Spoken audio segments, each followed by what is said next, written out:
8 horas e 51 minutos, 8h51, seguimos com o Conexão Guarujá, trazendo as principais informações desta quinta-feira, dia 14 de novembro de 2019. E a gente vai falar sobre um assunto interessante e um trabalho bacana que é realizado em todo o estado, que é o trabalho da Defensoria Pública aqui de Santa Catarina. Funcionários e trabalhadores abnegados que às vezes sofrem com a falta de funcionários, com poucas condições de trabalho, mas que realizam um serviço fundamental para a sociedade e que sempre apresenta excelentes resultados. E para falar sobre esse assunto, eu estou na linha com a Defensora Pública Geral aqui do Estado, a doutora Ana Carolina Dil Cavalim. Alô, doutora Ana, muito bom dia. Bom dia, ouvintes da Rádio Guarujá. Um prazer contar com a sua companhia novamente.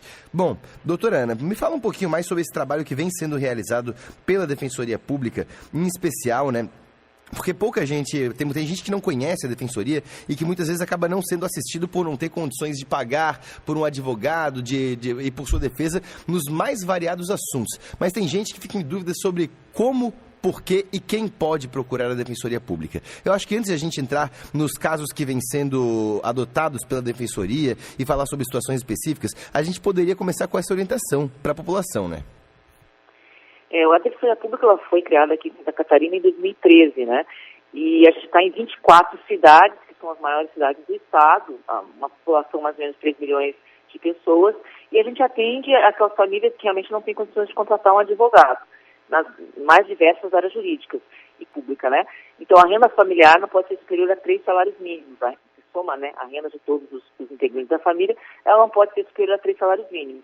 E a gente atua em várias causas, especialmente na área da família, que é uma das mais procuradas, né? Que é a ações de alimentos, investigação de paternidade, divórcio, guarda de filhos, enfim. Também atuamos em favor das pessoas idosas, que procuram bastante defensoria pública, porque elas são as pessoas mais vulneráveis, muitas das vezes, na área do consumidor, em especial, mas também em outras áreas. E a gente faz esse atendimento à população e também, obviamente, atuamos na área criminal, né, que a maioria das pessoas que são acusadas de crimes, elas são pessoas de origem de poucos recursos, né, são pessoas, às vezes, com pouca escolaridade.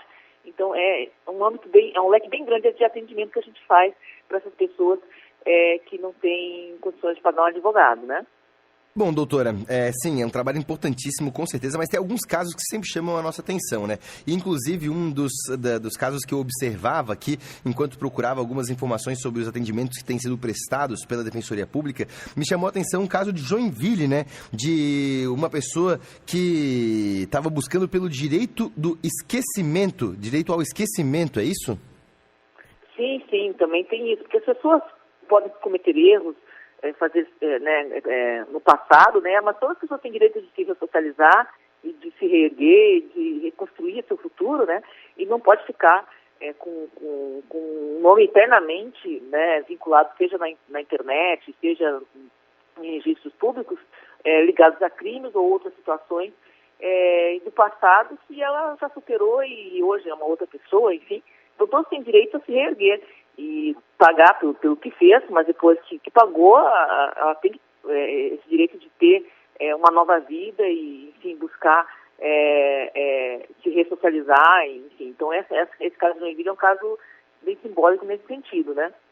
Sim, até porque a pessoa que tem ali o nome manchado nesse aspecto, por mais que já tenha cumprido sua sentença, cumprido sua pena por causa de algum crime que tenha cometido, a pessoa fica com o nome para sempre ali, a pessoa não consegue um emprego, não consegue remontar a sua vida, não tem condições de fazer absolutamente nada, né? Porque se tem esse nome manchado, quem é que vai contratar uma pessoa assim com esses antecedentes? E acaba uma pessoa sendo duplamente, às vezes triplamente penalizada, mesmo já tendo cumprido sua sentença, né?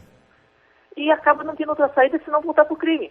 Exato, então, que é pior ainda. Ela é justamente para a pessoa poder ter a oportunidade de seguir uma vida correta novamente. E não entrar num ciclo vicioso de não conseguir um emprego, de não conseguir nada, e a única opção que tem é voltar a praticar ilícitos, né? E também se revoltar, dizer, olha, né, de repente a pessoa era muito jovem, porque a maioria dos crimes, né, elas são cometidas por pessoas que têm baixa idade, né, entre 18 a 25 anos. pessoas que não têm muita maturidade, né? Enfim, então, às vezes, com a vida, aprende e vê que aquilo que fez foi um erro, né? Então, essa questão do esquecimento é algo constitucional também. Ela é muito importante que se respeite para que ela possa realmente se reerguer, se revitalizar e não voltar, não ter um incentivo, digamos assim, para voltar àquela vida errada que tinha antigamente, né? Sim, perfeito. Mas a área criminal é apenas uma das áreas que atende também, né? E me chamou a atenção há um tempinho atrás também, doutora, sobre um caso de pessoas que não estavam conseguindo ter acesso à saúde em Chapecó e foi ingressado, inclusive, com uma ação coletiva, né, para manter o atendimento dessas pessoas, né? A área da saúde também é uma área muito demandada. A gente sempre busca, antes de judicializar, de entrar na justiça, verificar junto aos órgãos de saúde, Secretaria Municipal, Estadual, o que realmente está acontecendo. Muitas vezes é um erro de gestão, para não entrar na justiça de forma desnecessária. Muitas vezes a gente resolve por ofício. Por exemplo, em Joinville, 40% das demandas de medicamentos são resolvidas extrajudicialmente. A Defensoria Pública, ela conversa com os órgãos e resolve sem precisar entrar na justiça. Mas é uma área que também, se não conseguir essa solução extrajudicial, a gente entra bastante, especialmente na área de medicamentos, de cirurgias, né? Medicamentos muitas vezes para doenças como diabetes ou oncológicas, né? Câncer, etc. Então, são um caso muito também frequente na Defensoria Pública. E a gente sempre busca verificar se realmente aquele medicamento, no caso do medicamento, ele não é fornecido, não tem alternativa do SUS, senão, se realmente for necessário para a sobrevida da pessoa, uma vida digna, digamos assim, saudável, a gente ajuiza uma ação para obter esse direito, né, que é constitucional, o direito à saúde, né? Não é só para os ricos, as pessoas pobres também têm esse direito de ter o acesso às novas tecnologias, aos novos medicamentos, enfim. Perfeito. Bom, doutora, hoje em dia, quantos defensores públicos nós temos aqui no Estado? Hoje, são 117 defensores públicos espalhados em 24 cidades, né, como Joinville, Florianópolis, Chapecó, Criciúma, Lages, Itajaí, Blumenau e outras cidades menores. E esses defensores públicos eles atuam em várias áreas jurídicas, né, e também prestam atendimento extrajudicial, fazem mediação, conciliação, e estão atuando aí a favor da população. Infelizmente, Santa Catarina é o estado com o terceiro maior déficit de defensores públicos, ou seja, a proporção de defensor por habitante é a terceira pior do país, só é pior Goiás e o Paraná. É um defensor público para cada 27 mil hipossuficientes, pessoas carentes. E deveria ser de um para cada 10 mil. Falta 278 defensores públicos para cobrir todo o Estado, né? Infelizmente, esse está nesse ranking não só porque é a última instituição a ser criada, né? Mas é porque ainda não se verifica uma vontade política de realmente estruturar a Defensoria Pública como manda a Constituição. E isso é um erro, não ter essa vontade política, e esse erro a gente constata, inclusive de pesquisa e opinião, foi feita uma pesquisa recentemente pelo Conselho Nacional do Ministério Público, né, que destacou que a Defensoria Pública, na visão dos brasileiros, é a instituição mais importante de todas. Né? Em segundo lugar, o próprio Ministério Público, e daí depois segue outras instituições. Então, é uma instituição que realmente está sempre de portas abertas para a população. Né? Então, é uma instituição que sempre atende quem chega no órgão, não tem aquela questão de, não vou dizer discriminação, mas ela está sempre de portas abertas para ouvir a pessoa. Por isso que ela está nesse ranking da instituição mais importante. Mas isso também tem que ressoar nos políticos, porque realmente a gente faz um atendimento, além de qualidade, a gente faz um atendimento que é essencial, que é dar justiça justamente para aqueles que mais precisam. Porque a pessoa carente é aquela que mais precisa que seu direito seja garantido, porque ela não tem recursos para ter uma outra opção. Então, a Defensoria Pública deveria ser mais valorizada e o número de defensores públicos realmente precisa crescer, esse não é ainda o suficiente. É justamente isso que eu ia perguntar, você até já acabou respondendo, né? Que maravilha. É justamente isso, porque é um número que infelizmente é baixo, né? E não só isso poderia aumentar o número de atendimentos prestados para a população, mas também tendo mais defensores, poderia ter mais tempo hábil para cada caso e até melhorar, inclusive, a qualidade do serviço prestado também, né, doutora? Sim, lógico, a gente acaba ficando muito sobrecarregado, logicamente, o defensor público atua... Vamos fazer até um exemplo, uma vara criminal, geralmente é 2 ou 3 promotores e um defensor público, né? Então, e ele, 90% dos réus são pessoas, ou mais, né? São pessoas que não têm condições financeiras.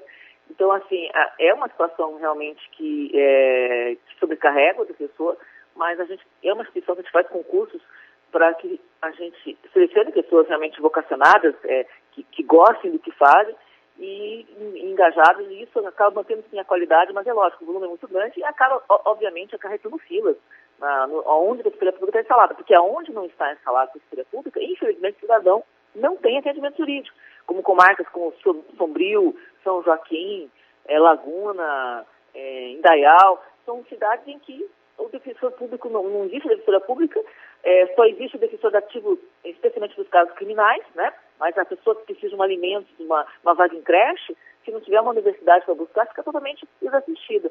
E é uma situação que tem que ser corrigida, até porque tem uma emenda constitucional, a emenda constitucional 80, que mudou a Constituição Federal, ela colocou uma disposição que determina que os estados, até o ano de 2022, tenham um defensor público em cada unidade jurisdicional. Existe uma obrigação constitucional que tem que ser cumprida. E é essa a nossa luta, enquanto instituição, que seja cumprida a Constituição Federal. Perfeito. A senhora, inclusive, tocou num ponto aí muito interessante, né? Que é acesso a vagas em creches, por exemplo. Teve um ouvinte esses dias que mandou reclamando que conseguiu a vaga em 2018, em teoria, fez a matrícula, mas a vaga nunca aconteceu. Até hoje ele está esperando por essa vaga e não consegue colocar a filha dele para estudar numa creche em Palhoça, por exemplo. Então, é uma situação que realmente acontece. E justamente visando esse tipo de caso, doutora, quem tiver com uma dificuldade nesse sentido, estiver precisando de um auxílio, se consultar com um advogado para conhecer os seus direitos e, quem sabe, até conseguir esse tipo de situação, um medicamento, uma vaga numa creche e que não está tendo condições de pagar por um advogado que se enquadra nessas condições para atendimento da Defensoria Pública aqui na região da Grande Florianópolis, como é que deve proceder? Quem deve procurar? Onde é que fica? Telefone para contato? Como é que funciona, doutora? Tá.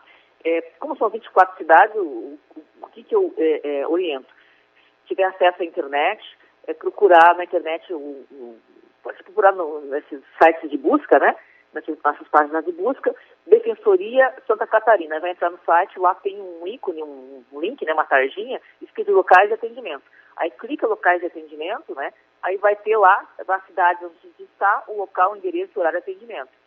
Então, eu oriento realmente a buscar pela internet, e se não conseguir ter acesso à internet, os fóruns, né, os fóruns judiciais, como a gente é conhecido lá no fórum, eles podem indicar o endereço. Então, eu teria que dar uma lista agora de vários endereços, aí ficaria complicado até para quem quiser conseguir decorar. Mas acessando pela internet ou até no fórum judicial mesmo, eles têm conhecimento aonde tem Defensoria Pública, né? E aqui em Florianópolis fica onde? Fica na Otton Gama Dessa 622. Otton Gama Dessa 622. Isso, próprio Hemópolis, do hospital do centro, né? Perfeito, ótimo. E esse rapaz de Palhoça, que se ele não tiver condições de pagar um advogado, em Palhoça tem Defensoria Pública também, agora não me recordo o endereço, né? Mas lá tem lá na área da infância e juventude e entra com pedidos de vaga em creche também. Ótimo, excelente. Muito obrigado pela orientação. Doutora, é sempre um prazer conversar com a senhora e parabéns pelo trabalho realizado, né? Funcionários muitas vezes abnegados, como eu falei, e que lidam com condições abaixo do que era o necessário para atender toda a população de Santa Catarina, mas que não deixam de realizar um trabalho maravilhoso e tem que sim ser muito valorizado. Parabéns pelo trabalho e os microfones aqui da Rádio Guarujá estão sempre abertos para a Defensoria Pública aqui de Santa Catarina. Nós agradecemos aí o espaço. Estamos sempre à disposição para esclarecer os direitos e informar aos assistidos as informações, né, obviamente, que sejam necessárias para eles serem atendidos. Muito obrigada pela sempre o espaço que é dado pela Rádio Guarujá.